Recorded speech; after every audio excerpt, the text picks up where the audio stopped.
So hello po, so eto kakarating yung stocks natin. Eto yung JLove V1, so bale eto yung napalitan. And napalitan yung fork. Tapos yung kulay niya medyo naging light. And dati kasi super dark red. Yung bloody red, eto is medyo light red. Yung pagkakulay neto.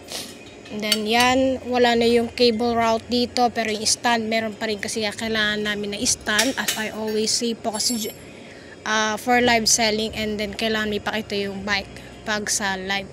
Kaya hindi yan matatanggal talaga. Kung gusto niyo naman, ayan, pwede nyo lang alisin. Hindi naman siya naka-welding yan. And then meron siya strap since alloy nga to. Ayan siya. And then alloy yung pedal, crank alloy. And yung hub natin is alloy. Ratio neto is 46:18. And 46:18. Wait lang, balangin natin.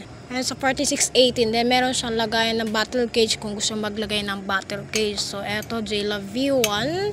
So, 56 top tube. 54, 56. And then, naka-chow yung tan wall.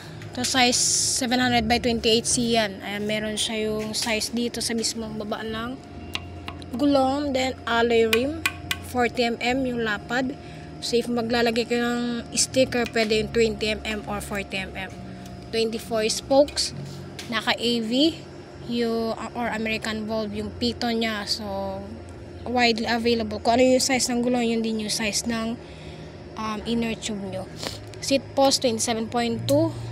So, eto yung bakal dyan, yung seat post, saka yung fork po. Pero kahit huwag nyo nang palitan niya kasi secondary ano lang naman yan. Kung gusto nyo mag-upgrade ng go. Eto, adjustable. Then, eto, alloy.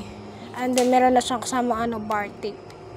Tapos, yun yung front. Pwede ka maglagay din ng brake, front or back. Pwede na din yan. So, meron yung kulay black and color white neto. Ubos na yung gold, saka yung silver.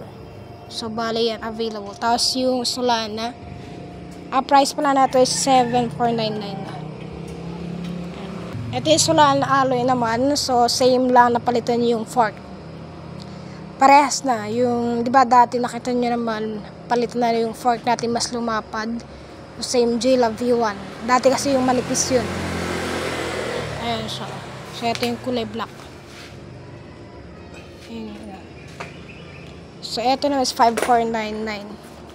And kung gusto nyo may preno, then go for Solana. If ayaw na may preno, then go for JLove. So, magkaiba sila ng price.